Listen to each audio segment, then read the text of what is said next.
Have you ever wondered what happens when a child grows up without ever hearing a human word? No names, no loving embrace, just the sounds of the wild and the raw instinct to survive. There are people who learn to crawl, growl, and howl, not because they were different, but because that was the only world they ever knew. Today, we are going to explore the incredible lives of 20 individuals who were raised or abandoned in the animal kingdom. These are stories that are shocking, deeply moving, and force us to question the very limits of humanity. Oxana Malaya, the Dog Girl, Ukraine, 1991. Oksana Malaya, born in 1983 in southern Ukraine, endured a horrific early childhood. When Oksana was just 3 years old, her alcoholic parents abandoned her on a freezing night. Desperate for warmth, the little girl crawled into an unexpected sanctuary, the family's dog kennel.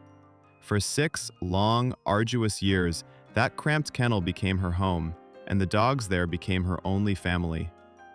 Oksana completely adapted to the pack's lifestyle, learning to eat, run, and, most notably, bark just like them. When authorities discovered and rescued her in 1991, Oksana's transformation was a massive shock. She walked and ran on all fours, ate straight from the ground, and had lost almost all traces of human behavior. Oksana's bark was described as chilling, not a childish imitation, but a harsh, aggressive, entirely animalistic sound, like that of a hunting dog. After her rescue, Oksana was taken to a special care facility to begin the long and difficult journey of restoring her humanity. Though therapists worked tirelessly, the scars from those early years left permanent marks. Even as an adult, Oksana's speech remains monotonous, lacking natural rhythm and emotion. Remarkably, she never fully forgot her skills. Once, at age 22, her relationship with a boyfriend ended abruptly after she demonstrated her ability to bark and run like a dog. Experts doubt she will ever be able to live completely independently. Today, Oksana resides in an adult care facility where she helps run a farm and cares for animals, a role she finds deeply meaningful. Victor of Aveyron, the Wild Boy, France, 1800.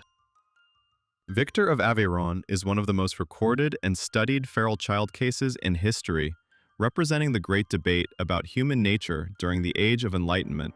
He was found in January 1800 in the woods near Saint-Sauveur-sur-Rance, France, at approximately 12 years old. Victor was naked, his hair matted, and his body bore numerous scars, suggesting he had lived in the forest for about 7 years. When he was found, Victor was mute, behaved erratically, and seemed unaffected by the cold. Initially, scientists and philosophers hoped the boy would provide proof for Rousseau's noble savage theory, but physician Philippe Pinel instead concluded Victor had congenital intellectual disabilities. Nevertheless, Jean-Marc Gaspard Itard, a young doctor who believed in the power of education, took Victor in and named him. For 5 years, Itard tirelessly attempted to civilize Victor, focusing on teaching him to speak and express emotions. Victor achieved some progress, understanding certain commands, showing affection, and even exhibiting comforting behavior toward his housekeeper, Madame Guérin, when she cried. However, concerning language, Victor failed. He learned only 2 phrases he could articulate: lait, milk, and oh Dieu, oh God. This failure to acquire language strongly cemented the critical period hypothesis. Today, some researchers suggest Victor may have suffered from autism or a severe developmental disorder before being abandoned, which could explain his disordered behaviors, such as continuous teeth grinding and rocking. Victor died in 1828, at about 40 years old. Marcos Rodriguez Pantoja, the Wolfman, Spain, 1965. Born around 1946, Marcos's childhood was shattered when his mother died, and his heartless father sold him to a goat herd in the remote Sierra Morena mountains. Fate took a grim turn when the goat herd also suddenly died, leaving Marcos stranded alone in the harsh wilderness. Forced to rely on himself, Marcos learned to hunt rabbits using remnants of his former master's skills, and he observed the surrounding animals to distinguish edible plants from poisonous ones. One stormy night, he found a cave for shelter and shared it with a litter of wolf pups. Although the initial encounter with the mother wolf was dangerous, Marcos recounted the moment he was accepted.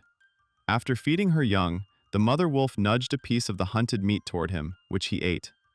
From that moment, a deep bond formed, and he became part of the pack. He lived this wild life for 12 years. When he was found and returned to human society in 1965, Marcos faced countless difficulties. He could not speak, only growl and howl. He despised the noise and smell of the city, and for many years, he insisted on sleeping on blankets and newspapers spread on the floor rather than a bed, because it felt more familiar. Most tragically, even in his 70s, he struggled to adapt to human social rules and interactions. Marcos declared that being brought back to society was the worst thing that ever happened to him. He felt his fellow humans were deceitful and exploitative, and he found an odd acceptance in animals, a stark contrast to the rejection he endured from people. Marina Chapman, the Monkey Girl, Colombia, 1950s.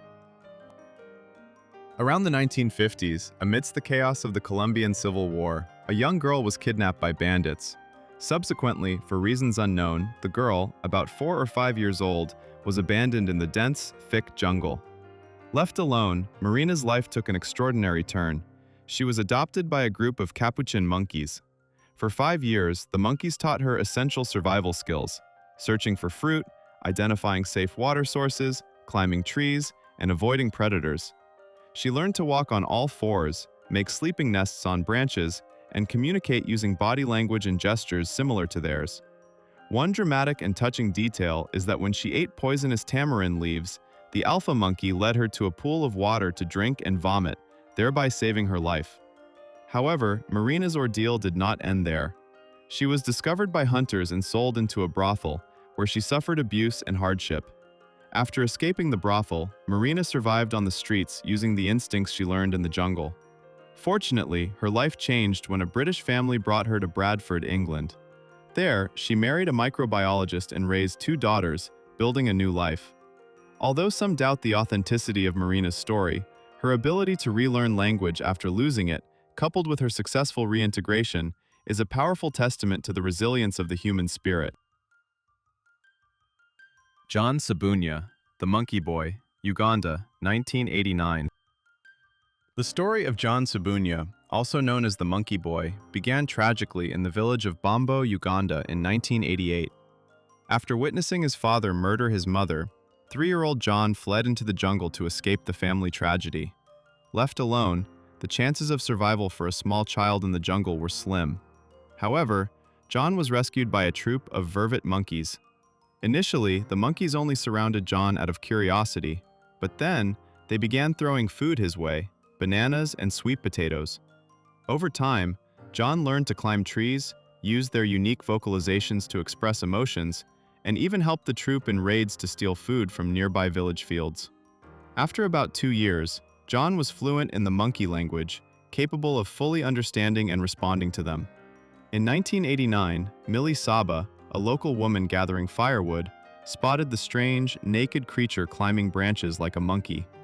When police and scientists arrived to search, John's primate friends fought back by throwing rocks at the rescue team. Once returned to human society, John struggled to adapt. His knees were severely calloused from walking on all fours, his fingernails were long and curved, and he had a habit of avoiding direct eye contact, a sign of aggression in the primate world. Despite these challenges, John has made remarkable strides. He successfully reintegrated into Ugandan society. By 2003, he became the captain of a Ugandan soccer team and even gained fame as a singer, performing in the United Kingdom. Nevertheless, traces of his time in the jungle remain. Occasionally, he still returns to Bombo village, climbs a tree, and calls out to the monkey troop as he did long ago. In your opinion, what shapes a person more, innate instinct or the environment they are raised in? We would love to hear your perspective. Dina Sanichar, the Wolf Boy, India, 1872.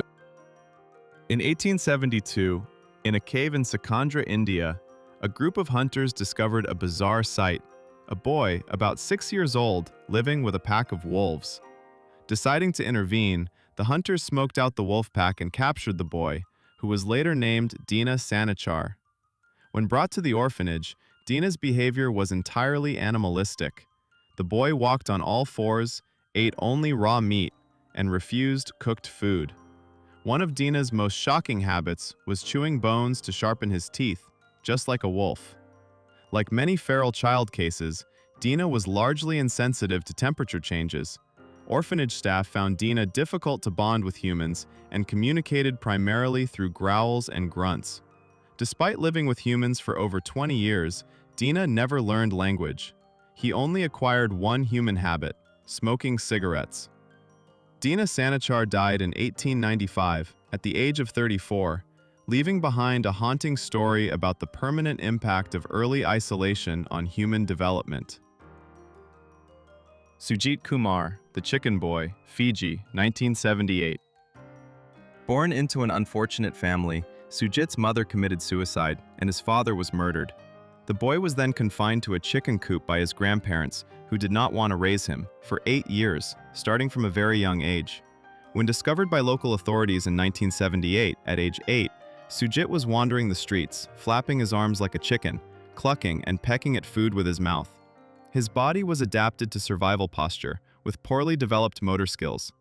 Sujit had completely adopted the behavior of the poultry. The abnormal upbringing made Sujit aggressive and hard to control.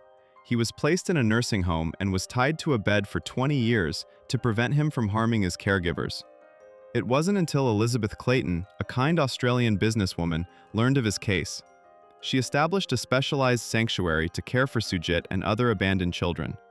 Under devoted care, Sujit's behavior slowly improved. Although experts believe he is unlikely to surpass the mental state of a young child, he has learned to eat with others and even walk in public. Amala and Kamala, the Wolf Sisters, India, 1920. The case of Amala and Kamala, discovered in the 1920s in India, is one of the most controversial and famous feral child stories of all time. The two girls, Kamala 8 and Amala 3, were found living in a wolf den in Midnapore. Reverend J.A.L. Singh, who discovered the girls, described the dramatic rescue. The mother wolf protected her adopted pups with a fierceness resembling that of a human mother's instinct. After the mother wolf was killed, the other wolves let out mournful howls, a sound that continued to trigger an instinctive reaction in the two girls for years. When brought to the orphanage, the habits of Amala and Kamala were deeply ingrained. The girls drank milk directly from the container, ate only raw meat, were mainly active at night, and communicated by howling like wolves. They walked on all fours, with thick calluses on their hands and feet, indicating they had lived this way for a long time. Amala died a year later. This was the first time Kamala showed a sign of human emotion, perhaps a bond with her sister. Though Kamala learned a few words and could walk upright, when stressed, she would often revert to crawling on all fours.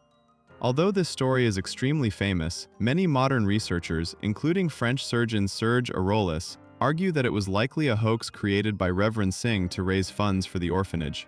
Psychologists believe Amala and Kamala may have had congenital disabilities. Whatever the truth, this case still underscores the profound importance of early environment on development. Rochom Punjang, the Jungle Girl, Cambodia, 2007. In 2007, the world was captivated by the story of Rochom Punjang, a Cambodian woman found after nearly 2 decades missing. She was believed to have disappeared in 1988 at about age 8 and lived in the jungle for 19 years. Upon reuniting with her family, Rochom had completely transformed into a wild woman. She struggled severely with reintegration. She couldn't learn Khmer or Fang, preferred crawling over walking upright, refused to wear clothes, and frequently tried to return to the jungle, the only home she truly knew. Although she understood what her relatives said, she did not respond or communicate back. The stress and alienation Rochom felt during reintegration were too much. In May 2010, her father, a local police officer, described how she quietly slipped away in the night, removed her clothes, and ran into the forest. She was never found again. Her second disappearance sparked public fascination, and many called her the half-human, half-animal girl because of her wild behavior and the chilling howls she used instead of words. Ivan Mishukov, the Alpha Boy, Russia, 1994. Ivan Mishukov, born in 1994, was a boy in Russia who chose life on the streets over enduring abuse at home. At age 4, Ivan ran away. On the streets of Moscow, Ivan formed an incredible bond with a pack of stray dogs. Ivan earned the trust and loyalty of the pack by sharing the food he begged from strangers. In return, the dogs protected him, helping him survive the harsh Russian winter. What was unique is that Ivan rose to become the alpha male of the dog pack, establishing a hierarchy where he was the leader. 2 years later, police attempted to catch Ivan. They had to use trickery, setting a food trap in a restaurant kitchen to separate him from the dogs. Luckily for Ivan, the period of wild living was relatively short, which allowed him to relearn language quite quickly.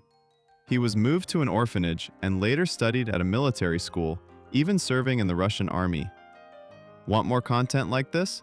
A simple yes in the comments helps us know you're still here and loving it. Medina, the homeless girl, Russia, 2013. Medina is a Russian girl discovered in 2013, living in horrific neglect right inside her home. Her father left after she was born, and her mother became an alcoholic, often too drunk to care for her. From birth until age 3, Medina lived with the family's dogs in a cold house. She slept with them, played with them, and shared food with them. When social workers found her, Medina was completely naked and exhibiting dog-like behavior, walking on all fours, chewing bones. However, remarkably, doctors confirmed she was physically and mentally healthy, despite the near-total neglect of her entire life. This case, like Oxana's, reflects the brutality of poverty and domestic violence more than a story of survival in the deep woods. Dog Boy. The Dog Boy, Chile, 2001. In 2001, Chile's National Child Care Service reported an unprecedented case. A 10-year-old boy was found living outside the suburbs of Santiago, covered in dirt, with matted hair and broken front teeth. This boy had been abandoned by his mother at age 5. After escaping a children's center, he found refuge in a nearby cave with a pack of stray dogs, numbering around 15 animals. The boy's survival was entirely dependent on his ability to adapt to the stray dog environment. The pack did not merely tolerate his presence, they actively cared for and protected him. They shared hunting skills, teaching him how to scavenge and guard food. Police observed the boy eating scraps from the trash with his four-legged friends. One police report even suggested the boy was seen suckling milk from a female dog to sustain his life. When police attempted to rescue the boy after 2 years in the wild, he tried to escape by jumping into icy cold water. When captured and taken to the hospital, his behavior was more dog than human, with instincts and communication mimicking his canine companions. Though he still remembered some Spanish, the boy rarely spoke and exhibited tendencies toward depression and aggression. Sadly, his greatest wish was to return to his dog family, the only home and family he had ever known. Daniel the Goat Boy, Peru, 1990. In 1990, in the rugged Andes Mountains of Peru, a 12-year-old boy named Daniel was found wandering with a herd of mountain goats. Daniel was believed to have been abandoned about 8 years earlier. To survive in the harsh mountain wilderness, Daniel learned to sustain himself by drinking goat milk and eating roots and berries available in the area. Like other feral child cases, Daniel physically adapted to his new lifestyle. The boy walked and ran on all fours proficiently alongside the mountain goats, resulting in severely calloused knuckle joints. The strangest and most notable thing about Daniel was that he had developed a basic communication system with the goat herd. Although his human language skills were non-existent, his ability to interact with the herd suggests he was fully integrated into their lives. One report even posed the question, if you can command a personal army of goats, who needs to speak human language? Saturday Mthiyane, the Monkey Boy, South Africa, 1987. The case of Saturday Mthiyane, also known as Mifune, is a remarkable story about a child discovered living among monkeys in KwaZulu-Natal, South Africa, in 1987. The boy was about 5 years old when found, having spent about a year in the wild environment with the monkeys. He was named Saturday after the day he was discovered. Despite the relatively short time in the wild, the lack of early social interaction left lasting consequences. Even at age 17, Saturday Mthiyane still could not speak human language and continued to walk and hop like a monkey. He also showed a distinct rejection of basic human social norms. He never ate cooked food and refused to share or play with other children. Saturday was placed in a specialized school, but social integration remained a nearly impossible challenge. His case is a painful example of the critical period hypothesis, showing that the deprivation of language and social exposure during the early years can lead to the permanent loss of the ability to develop basic human skills. Sadly, Saturday Mthiyane died in a fire in 2005. Leopard Boy. The Leopard Boy. India, 1920. In the late 1910s, a 2-year-old boy in Assam, India was carried off into the jungle by a leopard. When a toddler is carried away by a leopard, everyone assumes the child is dead because leopards are notorious man-eaters. Yet, 3 years later, a hunter killed a mother leopard near the village. Astonishingly, next to the dead leopard were 2 cubs and a boy about 5 years old, the missing child. The boy's body was covered in small scars, the result of countless cuts and scratches from living in the forest. When returned to his parents, his behavior remained animalistic. The boy refused to sleep in his father's hut and had to be tied to a pole outside on the lawn because that was the only place he would sleep. He had an extremely well-developed sense of smell, using it to hunt for small animals and chickens in the village. The most shocking aspect was his eating. The boy tore apart and ate animal flesh with terrifying speed. Although he initially bit and attacked anyone who came into contact, he gradually became accustomed to humans over time. It was even recorded that the leopard boy later married, though he still maintained the habit of hunting, killing, and frequently eating small animals. In the list we just explored, which case haunted you the most? Share your honest feelings in the comments section. Vanya Yudin, the Bird Boy, Russia, 2008.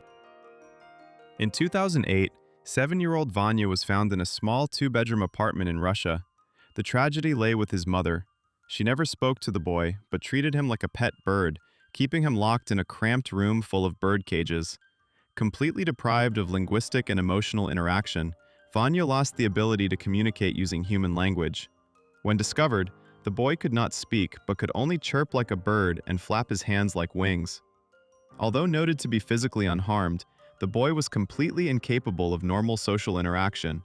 Similar to other cases of feral children due to captivity, rather than abandonment in nature, Vanya's brain missed the critical period for developing fluent language.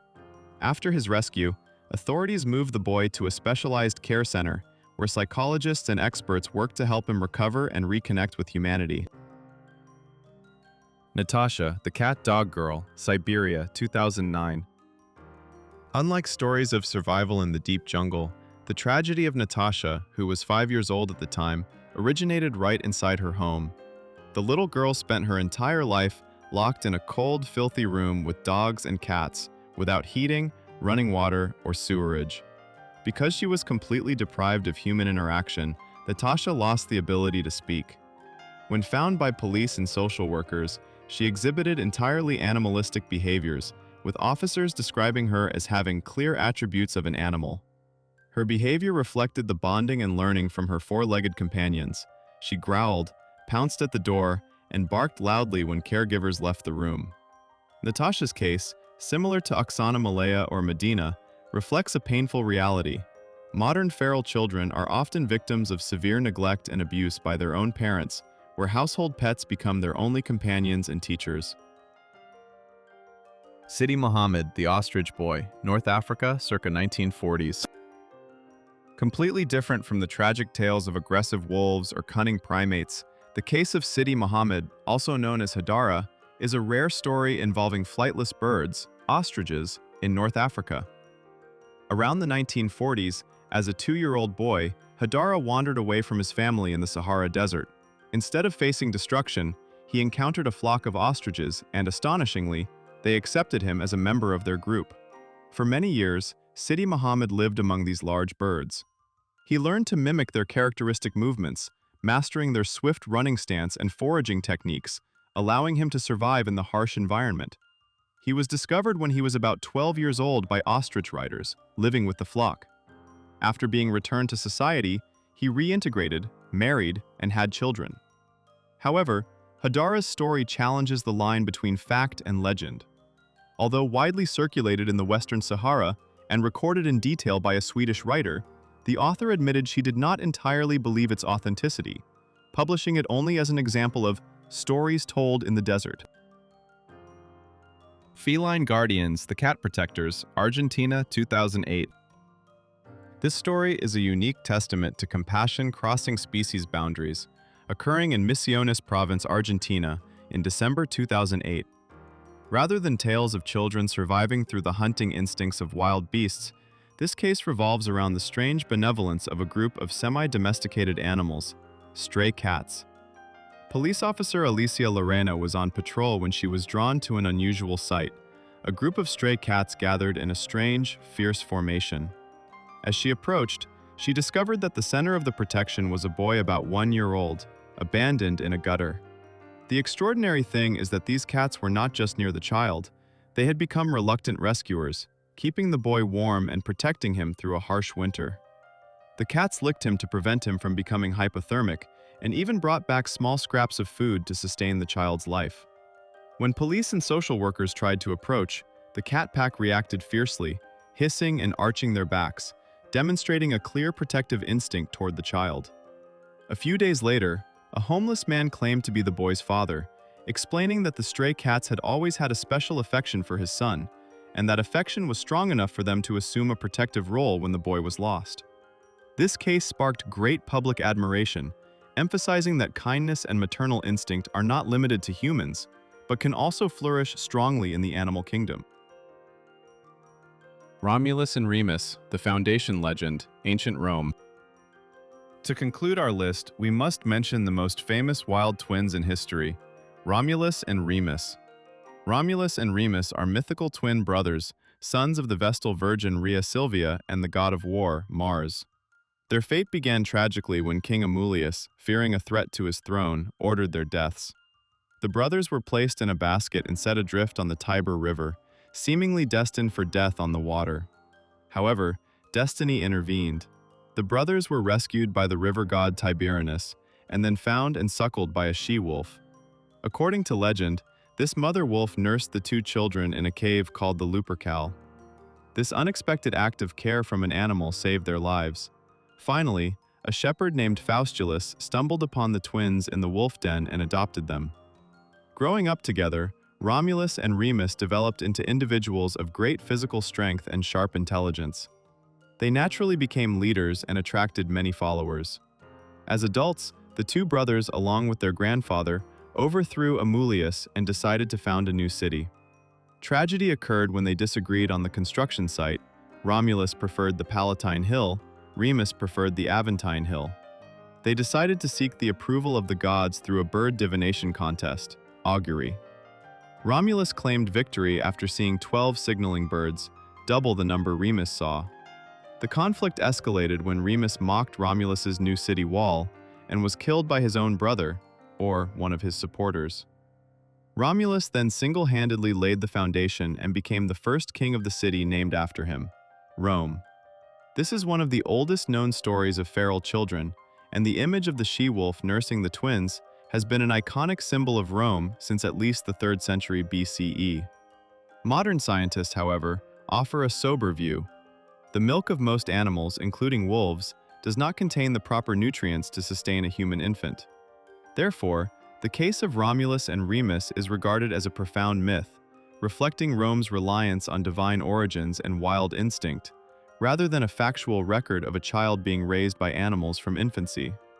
After going through these 20 stories, we realize that the narratives of the wild child, or wolf person, are often not about wilderness romanticism, but about tragic deprivation. These children, whether accepted by animals or abandoned by their own kind, taught us one crucial truth. Human nature is not innate. It is patiently constructed through connection, language, and the love of fellow humans. When the brain is deprived of this interaction, especially in the earliest years, its potential is forever left unrealized. People like Marcos or Rochom, who could not reintegrate, proved that. Sometimes, wild animals gave them acceptance and survival instinct, which human society had denied. The resilience of Oxana and Marina, conversely, is a testament to the unbreakable fortitude of the human spirit.